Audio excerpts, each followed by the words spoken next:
नमस्कार। आज हम पढ़ने वाले हैं लिंग सहलग्न वंशागति, सेक्स लिंकेज इनहेरिटेंस। ये इंटरमीडिएट बोर्ड परीक्षा 2023-24 के लिए ये टॉपिक बहुत इंपॉर्टेंट है। तो जो बच्चे इस वर्ष इंटरमीडिएट का एग्ज़ाम देने वाले हैं वो इस टॉपिक को बहुत ही ध्यान से पढ़ेंगे, क्योंकि ये आपके 3 या 5 नंबर में प्रश्न पूछे जाएंगे। इस वीडियो में हम लिंग सहलग्न वंशागति पढ़ेंगे, लिंग सहलग्न जीन्स के बारे में पढ़ेंगे, लिंग सहलग्न लक्षण क्या होते हैं ये भी जानेंगे। इसके अलावा लैंगिक गुणसूत्र के बारे में और दैहिक गुणसूत्रों के बारे में पढ़ेंगे। ये छोटे छोटे टॉपिक्स हैं जिनको अगर हम समझ गए तो लिंग सहलग्न वंशागति हमें क्लियर समझ में आ जाएगी। तो वीडियो को आप आखिर तक देखिएगा, और अगर आप हमारे चैनल पे नए हैं तो चैनल को सब्सक्राइब भी कर लीजिए। शुरू करते हैं। तो सबसे पहले हम देखते हैं कि वंशागति क्या होती है। वंशागति मतलब होता है लक्षणों की वंशागति। वंशागति का मतलब होता है कि पीढ़ी दर पीढ़ी मतलब एक पीढ़ी से दूसरी पीढ़ी में लक्षणों का पहुंचना। जैसे माता पिता हैं तो माता पिता से लक्षण कहाँ चले जाएंगे, उसके पुत्र में पहुंच जाएंगे, ठीक है, पुत्रों में या पुत्रियों में। इसी प्रकार से ये पुत्र और पुत्रियां भी कभी माता पिता होंगे तो उनके लक्षण उनके पुत्रों या पुत्रियों में चले जाएंगे। तो इस प्रकार से एक पीढ़ी से दूसरी पीढ़ी में, दूसरी पीढ़ी से तीसरी पीढ़ी में लक्षणों जो चलते रहते हैं इसी को कहते हैं वंशागति। लेकिन यहाँ टॉपिक है लिंग सहलग्न वंशागति। तो लिंग सहलग्न वंशागति क्या है, इसके लिए एक विशेष लक्षण होता है लिंग सहलग्न लक्षण, ठीक है। जब साधारण लक्षण की वंशागति होती है तो उन्हें हम कहते हैं आनुवांशिक लक्षणों की वंशागति। यहाँ पर लक्षण है लिंग सहलग्न लक्षण। तो लिंग सहलग्न लक्षणों का एक पीढ़ी से दूसरी पीढ़ी में वंशागति होना कहलाता है लिंग सहलग्न वंशागति, ठीक है। तो लिंग सहलग्न वंशागति क्लियर हुई कि लिंग सहलग्न लक्षणों का एक पीढ़ी से दूसरी पीढ़ी में स्थानांतरण होना लिंग सहलग्न वंशागति कहलाता है। इसी को कहते हैं सेक्स लिंकेज इनहेरिटेंस। अब यहाँ पर देखिए, जो लिंग सहलग्न लक्षण है, कोई भी लक्षण हो, चाहे कोई साधारण लक्षण हो या लिंग सहलग्न लक्षण हो, इसके लिए कोई ना कोई जीन्स जिम्मेदार होती है। जीन्स तो जानते ही हैं, जो गुणसूत्रों पर पाए जाते हैं। तो जो जीन लिंग सहलग्न लक्षण के लिए जिम्मेदार होगी उस जीन को कहेंगे लिंग सहलग्न जीन्स, ठीक है। तो लिंग सहलग्न जीन्स क्या होता है, वह जीन्स जिसके अंतर्गत लिंग सहलग्न लक्षणों की सूचनाएं होती हैं उन्हें लिंग सहलग्न जीन कहते हैं। और वे लक्षण जो लिंग सहलग्न जीन के कारण उत्पन्न होते हैं उन्हें लिंग सहलग्न लक्षण कहते हैं। और लिंग सहलग्न लक्षण एक पीढ़ी से दूसरे पीढ़ी में पहुंचते हैं तो इस वंशागति को लिंग सहलग्न वंशागति कहते हैं। तो इसको हम ध्यान से समझने के लिए हमें सबसे पहले लिंग गुणसूत्र और दैहिक गुणसूत्रों के बारे में समझना होगा। देखिए, मनुष्य है, इसमें कितने गुणसूत्र होते हैं, 46 गुणसूत्र होते हैं, मतलब 23 जोड़ी क्रोमोसोम होते हैं। 23 जोड़ी क्रोमोसोम में 22 जोड़ी क्रोमोसोम जो होते हैं ये दैहिक गुणसूत्र होते हैं। कौन से गुणसूत्र हैं ये, दैहिक गुणसूत्र। दैहिक गुणसूत्र का काम क्या होता है, शरीर के जो भी लक्षण दिखाई दे रहे हैं उनकी सूचनाओं को रखना और एक पीढ़ी से दूसरी पीढ़ी में ले जाना। अब लास्ट की जो एक जोड़ी बची इसको कहते हैं लैंगिक गुणसूत्र। क्या कहते हैं, लैंगिक गुणसूत्र। तो अब तो ये क्लियर हो गया कि गुणसूत्र 2 प्रकार के होते हैं, दैहिक गुणसूत्र जो 22 जोड़ी होते हैं और लैंगिक गुणसूत्र 1 जोड़ी होता है, यानी ये 23वीं जोड़ी होती है। कौन सी, लास्ट की जोड़ी होती है 23वीं जोड़ी। लैंगिक गुणसूत्र का काम ये होता है लैंगिक लक्षणों का निर्धारण करना। मतलब कि जो संतानें बन रही हैं ये संतानें नर होंगी या मादा होंगी, इसका निर्धारण कौन करता है, 23वीं जोड़ी का गुणसूत्र करता है, जिसे लैंगिक गुणसूत्र कहते हैं। अब नर में इसी गुणसूत्र को हम X और Y से प्रदर्शित करते हैं, जबकि मादा में इसे हम X और X से प्रदर्शित करते हैं, ठीक है। ये जो 22 जोड़ी दैहिक गुणसूत्र हैं इनको हम A से डिनोट करते हैं। A फॉर होता है ऑटोसोम। ए फॉर क्या होता है, ऑटोसोम। तो अगर देखा जाए कि एक मनुष्य मेल है तो उसमें टोटल कितने क्रोमोसोम होंगे? 46 क्रोमोसोम होंगे। कैसे लिखा जाएगा? 22 जोड़ी तो ऑटोसोम हो गए, यानी ये 44 गुणसूत्र हो गए, और प्लस एक जोड़ी XY इसका लैंगिक गुणसूत्र हो गया, तो कुल इसके कितने हो गए? 46 गुणसूत्र हो गए। इसी प्रकार से स्त्रियों में देखा जाए तो 22 जोड़ी इनके ऑटोसोम हो गए और एक जोड़ी इनका लैंगिक गुणसूत्र हो गया, तो इनमें भी 23 जोड़ी यानी 46 गुणसूत्र हो गए। तो ये तो बात हुई दैहिक गुणसूत्र और लैंगिक गुणसूत्र की। जो भी जीन्स होते हैं इन्हीं गुणसूत्रों पर होते हैं, 22 जोड़ी और एक जोड़ी मतलब 23वीं जोड़ी पर। अब हम देखते हैं कि लिंग सहलग्न जीन्स क्या होती है। यहाँ पर हम एक गुणसूत्र बना रहे हैं। कौन सा गुणसूत्र बना रहे हैं? ये पिंक कलर में है, इसको हम लैंगिक गुणसूत्र मान लेते हैं। ठीक है, एक जोड़ी गुणसूत्र यहाँ बना रहे हैं, और इससे कितना होता है? 22 जोड़ी। और एक गुणसूत्र यहाँ हम लैंगिक बना देते हैं। ठीक है, लैंगिक गुणसूत्र चूंकि अब मेल का है तो XY होगा, तो X को हम पिंक से दिखा देते हैं और Y को दिखा देते हैं ब्लू से। ठीक है, अब देखिए ये एक जोड़ी दैहिक गुणसूत्र है और ये है एक जोड़ी लैंगिक गुणसूत्र। इसको हम ए से डिनोट कर देते हैं, दैहिक हो गया, और XY ये लैंगिक गुणसूत्र हो गया। बहुत ध्यान से समझना इसको, लिंग सहलग्न जीन्स क्या होते हैं। देखिए जो भी, अब जीन्स को हम यहाँ पर ब्लैक कलर से दिखाएंगे, ये डॉट क्या जीन्स होगा? क्या होगा? जीन होगा ये। ठीक है, ये जो लैंगिक गुणसूत्र हैं इनमें बहुत सारी जीन्स होती हैं जो दैहिक लक्षणों का निर्धारण करती हैं, और जो लैंगिक गुणसूत्र हैं इनमें भी जीन्स होते हैं जो लैंगिक लक्षणों का निर्धारण करते हैं। लेकिन कभी कभी जब दैहिक लक्षणों पे पाया जाने वाला जीन्स इस पर ना पाया जाके कहाँ चला जाए? लैंगिक गुणसूत्रों पे पहुंच जाए। ध्यान से समझना, दैहिक गुणसूत्र पर जिस जीन को रहना चाहिए, अब मान लो यहाँ पर एक जीन है A, इसको कहाँ होना चाहिए? इस दैहिक गुणसूत्र पर। तो दैहिक गुणसूत्र पर ये ना होकर कहाँ चला गया? लैंगिक गुणसूत्र पर। ठीक है, तब इस जीन को हम कहेंगे लिंग सहलग्न जीन कहेंगे। लिंग सहलग्न जीन मतलब दैहिक गुणसूत्र का जीन है, लिंग गुणसूत्रों के साथ आ गया, सहलग्न हो गया, जुड़ गया, तो इसी जीन को कहेंगे लिंग सहलग्न जीन। क्लियर हुआ? वह जीन जो दैहिक गुणसूत्रों पर पाया जाता है लेकिन किसी कारणवश ये दैहिक गुणसूत्रों पे ना जाके लैंगिक गुणसूत्रों पे पहुंच जाता है, तो ऐसे जीन को लिंग सहलग्न जीन कहते हैं। क्लियर? अब देखिए जो लिंग गुणसूत्र होते हैं ये दो प्रकार के होते हैं। स्त्रियों में तो XX होते हैं, दोनों X होते हैं, और पुरुषों में XY यहाँ लिखा हुआ है। तो दो ही प्रकार के तो हुए, देखो एक X हो गया और एक Y हो गया। तो ये जो लिंग सहलग्न जीन हैं ये क्या हो सकते हैं? ये X गुणसूत्र पर भी उपस्थित हो सकते हैं, Y गुणसूत्र पर भी उपस्थित हो सकते हैं, और XY दोनों पर भी उपस्थित हो सकते हैं। क्लियर हो गया? तो ये लिंग सहलग्न जीन है। अब यही गुणसूत्र जब माता पिता से पुत्रों में जाएंगे तो जीन भी पुत्रों में पहुंच जाएगी, तो इसकी वंशागति को कहेंगे लिंग सहलग्न वंशागति। क्लियर हुआ? चलिए अब थोड़ी सी हम इसकी थ्योरी देखते हैं। देखिए इसको आप अपने कॉपी में लिख लेना, एक पूरा नोट्स है। यहाँ पर क्या लिखा हुआ है? लिंग सहलग्न वंशागति।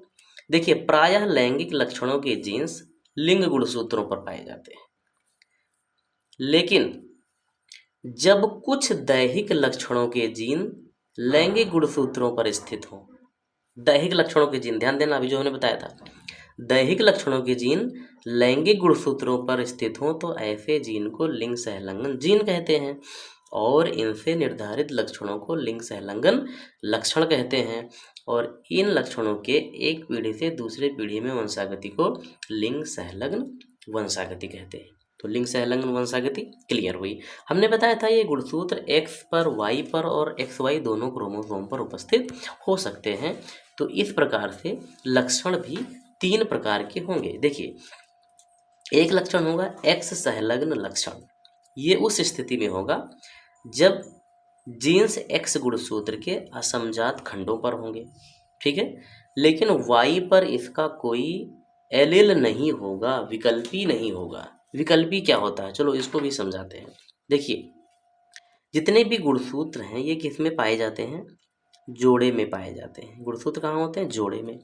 जीन भी जोड़े में पाई जाती है। अब मान लो एक जीन है तो जोड़े में होगी तो उसका एक प्रभावी रूप होगा जिसको हम कैपिटल लेटर से प्रदर्शित करते हैं, और दूसरा अप्रभावी रूप होगा जिसे हम स्मॉल लेटर से प्रदर्शित करते हैं, और ये दोनों मिला के बन जाएंगे एक जीन, और इनको ऐसे प्रदर्शित करेंगे ए और ए, ठीक है। तो गुणसूत्र जब जोड़े में होते हैं तो एक गुणसूत्र पर कैपिटल ए होता है और दूसरे गुणसूत्र पर स्मॉल ए होता है, ठीक है। इन दोनों को कहते हैं विकल्पी, जीन के विकल्पी, या इनको कहते हैं एलिल। क्या कहेंगे, एलिल कहेंगे। इसको प्रभावी एलिल यानी डोमिनेंट, और ये रिसेसिव एलिल। सामान्यतः क्या होता है कि जहाँ पर एक गुणसूत्र पर प्रभावी एलिल होता है तो उसी के दूसरे गुणसूत्र पर समजात खंड पर अप्रभावी एलिल भी होता है, ठीक है।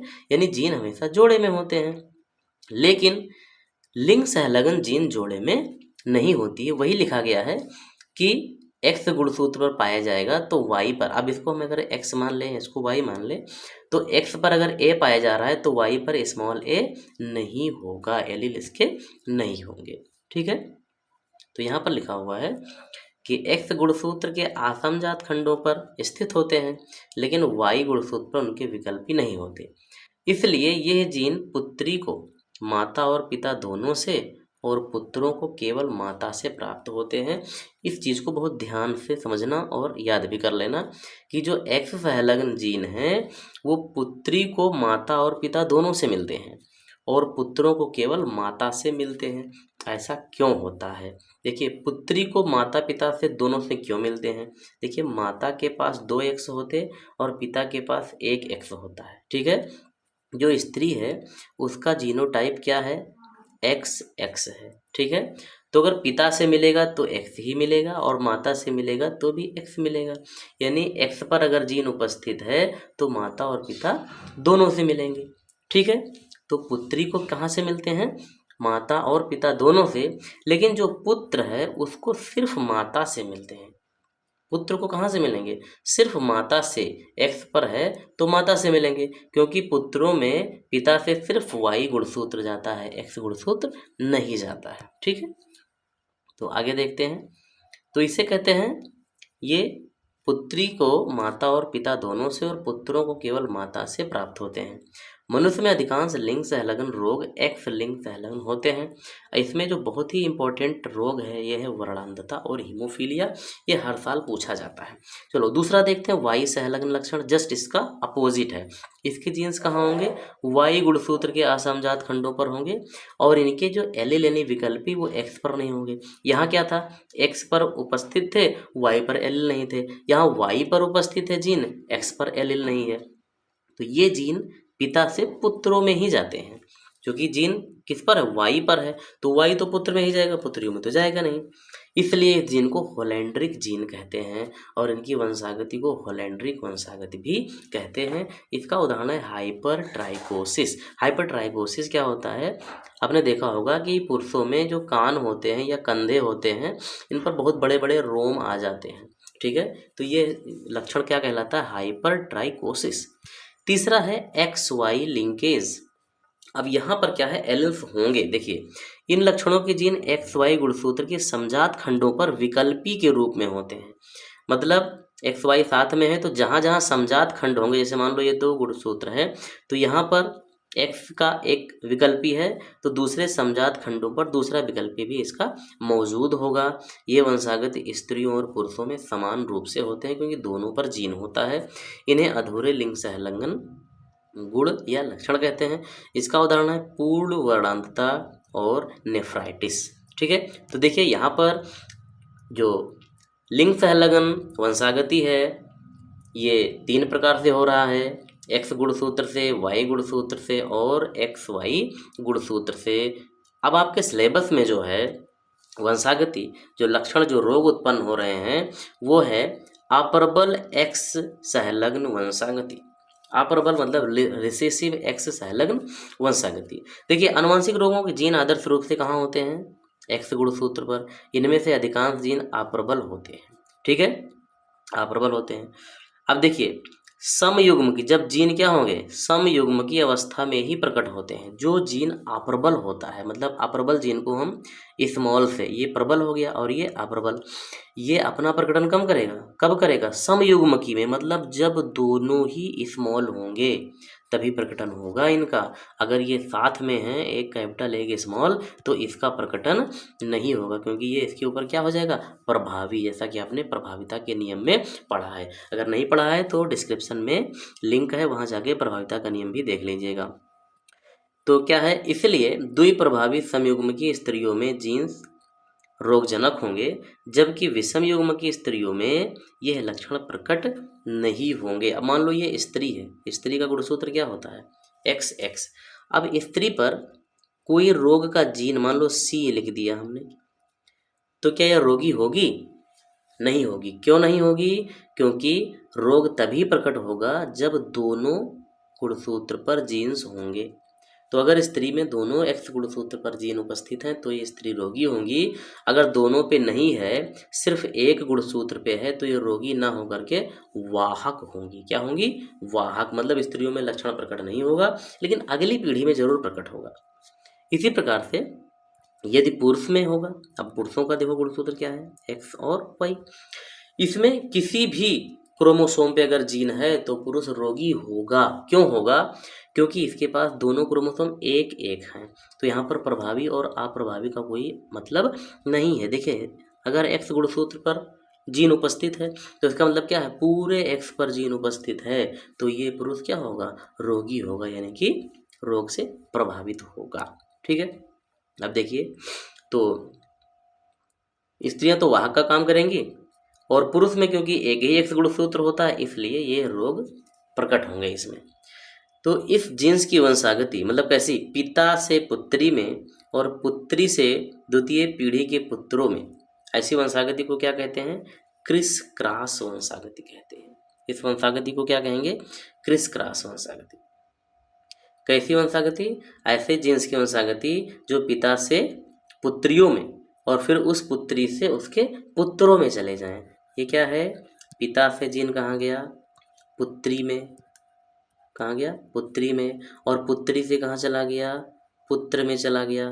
ठीक है, यानी पिता से पुत्री और पुत्री से पुत्र में वंशागति होती है, तो इसी को क्रिस क्रॉस वंशागति कहते हैं। अब हम अप्रबल एक्स सहलंघन लक्षण के उदाहरण देखते हैं, कौन कौन से उदाहरण हैं।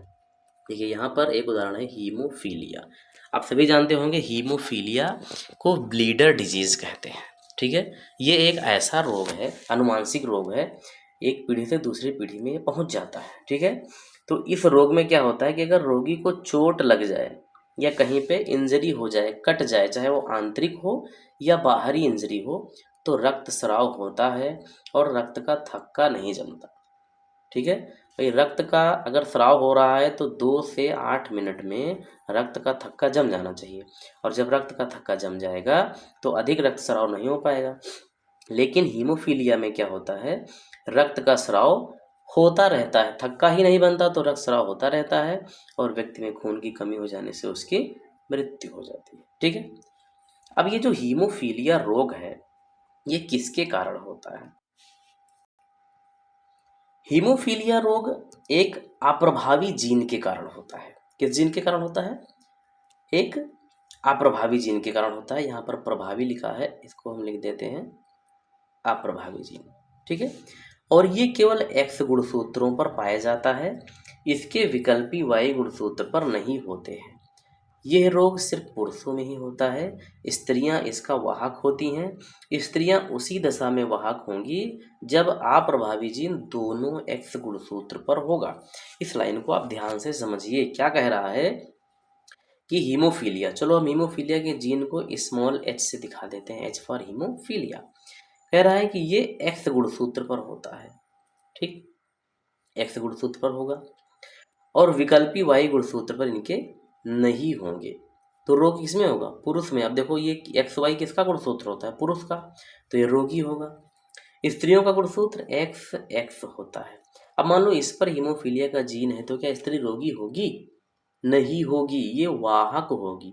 रोगी कब होगी? जब दोनों क्रोमोसोम पे जीन्स आ जाएंगे हीमोफीलिया के, तब, जैसा कि हमने पीछे भी इसका जिक्र किया है।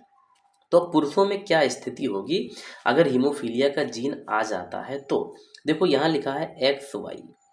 पुरुषों का जो क्रोमोसोम होता है वो होता है एक्स वाई, ये सामान्य पुरुष है। अब इसी प्रकार से अगर एक्स गुणसूत्र पर हीमोफीलिया का जीन है, यानी कि एक्स पर एच आ गया, तो अब ये सामान्य रह गया? नहीं, रोगी हो गया, क्योंकि पुरुष वाहक नहीं हो सकते हैं, ये सीधे क्या होंगे? रोगी होंगे। इसी प्रकार से एक्स एक्स क्या है? स्त्री है। तो कैसी स्त्री है? सामान्य। अब यहाँ पर क्या है, अगर स्त्री के किसी एक एक्स गुणसूत्र पर हीमोफीलिया का जीन है तो क्या ये पुरुषों के समान रोगी होगी? नहीं, ये वाहक होगी। ये क्या होगी? वाहक। मतलब क्या, हीमोफीलिया का जीन इसमें है लेकिन रोग नहीं होगा, लक्षण प्रकट नहीं होंगे। अगली पीढ़ी में जाएंगे तो इसके पुत्रों या पुत्रियों में लक्षण प्रकट हो सकते हैं। लेकिन जब ये दोनों एक्स क्रोमोसोम पे हीमोफीलिया का जीन आ जाए तब ऐसी स्त्री रोगी होगी। तो ये आप 5 कंडीशन इसको बिल्कुल ध्यान में रखना है, क्योंकि अगर वंशागति पूछी जाएगी और ये चीज़ें ध्यान में नहीं है तो रिजल्ट नहीं आएगा। ठीक है, अब आप देखिए यहाँ पर एक प्रश्न है, अब इसको सॉल्व करने का प्रयास करते हैं। देखिए क्या है, एक वाहक स्त्री और एक सामान्य पुरुष की संतानें कैसी होंगी? मान लो पेपर में पूछ लिया कि एक वाहक स्त्री है और एक सामान्य पुरुष है, तो इसकी संतानें कैसी होंगी? किसकी? हीमोफीलिया की। ठीक है, तो अब हम वाहक स्त्री का गुणसूत्र लिखेंगे। देखिए, स्त्रियों का गुणसूत्र होता है एक्स एक्स और पुरुषों का होता है एक्स वाई। ठीक, अब स्त्री है वाहक, तो वाहक का मतलब आपको पुरानी कंडीशन याद रखनी है कि स्त्री के किसी एक एक्स गुणसूत्र पे हीमोफीलिया का जीन है। पुरुष सामान्य है तो कहीं भी जीन्स नहीं है। अब देखते हैं, इससे युग्मक बनेंगे 2 प्रकार के। भाई, एक होगा हीमोफीलिया का जीन वाला एक्स गुणसूत्र और दूसरा होगा फ्री, कोई जीन नहीं होगा। इसी प्रकार से पुरुषों में क्रोमोसोम जो स्पर्म बनेंगे वो भी 2 प्रकार के बनेंगे। आधे में तो एक्स गुणसूत्र होंगे और आधे में वाई गुणसूत्र होंगे। अब इनका संकरण कराइए, क्रॉस। अब देखिए क्या होगा, एक्स एक्स, यहाँ पर हीमोफीलिया का जीन है, एक्स वाई, इस एक्स पर भी हीमोफीलिया का जीन है, एक्स एक्स कोई जीन नहीं हीमोफीलिया का, और एक्स वाई कोई जीन नहीं है हीमोफीलिया का। अब देखिए, आपको पता है कि परसेंटेज मेल और फीमेल का कितना होता है? 50-50 ही तो होता है। तो X Y X Y X X X X, 50% पुत्र और 50% स्त्रियां, या तो पुत्र होगा या पुत्री होगी। अब देखो, यदि पुत्री होती है इन संतानों की, किसकी? वाहक स्त्री और सामान्य पुरुष की, तो कैसी होगी? ये पुत्री सामान्य होगी और वाहक भी हो सकती है, या तो सामान्य होगी और या वाहक होगी। कब? जब पुत्री होगी तब। तो वाहक होगी तो बाहर से कोई लक्षण तो दिखाई नहीं पड़ेगा, लक्षण तो प्रकट नहीं होगा वाहक स्त्रियों में, तो हम कह सकते हैं कि इसकी जो पुत्रियां होंगी वो क्या होंगी? सामान्य होंगी। क्या होंगी? सामान्य होंगी। और जेनेटिकली रूप से अगर देखा जाए तो एक वाहक होगी, मतलब आधी वाहक आधी सामान्य। इसी प्रकार से पुत्र कैसे होंगे? भाई, पुत्र में तो हीमोफीलिया आ गया, ये देखो, पुत्र कैसे होंगे? या तो हीमोफिलिक होंगे और या सामान्य होंगे, क्योंकि 50-50% होता है। तो पुत्र सामान्य भी पैदा हो सकता है और हीमोफीलिया से ग्रसित भी हो सकता है। पुत्रियां सभी सामान्य होंगी, बाहरी रूप से सामान्य होंगी लेकिन आंतरिक रूप से आधी सामान्य होंगी और आधी वाहक होंगी। क्लियर हुआ? ठीक है, एक बार फिर से बताते हैं इसको। वाहक स्त्री का मतलब हुआ एक्स गुणसूत्र पर हीमोफीलिया का जीन है, सामान्य पुरुष तो सामान्य ही है। इससे अंडाणु बने, एक अंडाणु ऐसा है जिसमें सिर्फ एक्स गुणसूत्र है और दूसरा अंडाणु है जिसमें एक्स गुणसूत्र पर जीन्स उपस्थित है हीमोफीलिया का। और ये यहाँ पर होना चाहिए शुक्राणु, ठीक है, ये वाई गुणसूत्र है। अब ये सामान्य है, इसमें 2 प्रकार के शुक्राणु बनेंगे, एक में X गुणसूत्र होगा और दूसरे में Y गुणसूत्र होगा, ठीक है। अब इनका हम क्रॉस कराएंगे तो रिजल्ट क्या आएगा, XHX, XHX मतलब स्त्री कैसी होगी, वाहक। दूसरा देखते हैं, पुरुष कैसा होगा, हीमोफीलिया से ग्रसित। ये स्त्री कैसी होगी, सामान्य, और ये पुरुष कैसा होगा, सामान्य। यानी अगर पुरुष पैदा होंगे तो सामान्य भी हो सकते हैं और रोगी भी हो सकते हैं, स्त्री पैदा होगी तो सामान्य भी होगी और वाहक भी होगी। वाहक में कोई लक्षण नहीं प्रकट होता, इसलिए स्त्रियां बाहरी दृष्टिकोण से सामान्य ही होंगी। दूसरा उदाहरण देखते हैं, एक रोगी पुरुष और एक सामान्य स्त्री की संतानें किस प्रकार की होंगी। तो रोगी पुरुष मतलब X पर जीन है XY, सामान्य स्त्री XX, ठीक है। अब इसमें 2 प्रकार के स्पर्म बनेंगे, XH और Y, और इसमें एक ही प्रकार का ओम बनेगा XX। आप क्रॉस करवा के देखते हैं, XHX और XHX, ठीक है, XY। यहाँ तो कमाल हो गया, पुरुष रोगी था लेकिन उसकी संतानें जितनी हो गई वो कैसी हो गई, एकदम साधारण हो गई, कोई भी रोग नहीं है। लेकिन पुत्रियां क्या हैं, ये वाहक हैं, बाहर से कोई लक्षण दिख नहीं रहा, मतलब पुत्रियां भी साधारण ही हैं। तो अगर पुत्री होगी तो सामान्य दिखेगी बाहर से और भीतर से होगी वाहक। पुत्र जितने होंगे वो सभी सामान्य होंगे। तो इसी प्रकार से और भी अगर क्वेश्चन पूछा जाए तो आप हल कर सकते हैं। इसके लिए आपको इन 5 चीज़ों का ध्यान देना पड़ेगा कि अगर जीन्स होगा तो स्थिति क्या आएगी। तो ये तो हो गया हीमोफीलिया, और ये वीडियो आपके बोर्ड परीक्षा के लिए ये क्वेश्चन बहुत ही इम्पोर्टेंट है। तो हमें उम्मीद है आपको समझ में आया होगा। अगर आप हमारे चैनल पे नए हैं तो चैनल को सब्सक्राइब भी कर लीजिए। तो मिलते हैं अगले वीडियो में। नमस्कार।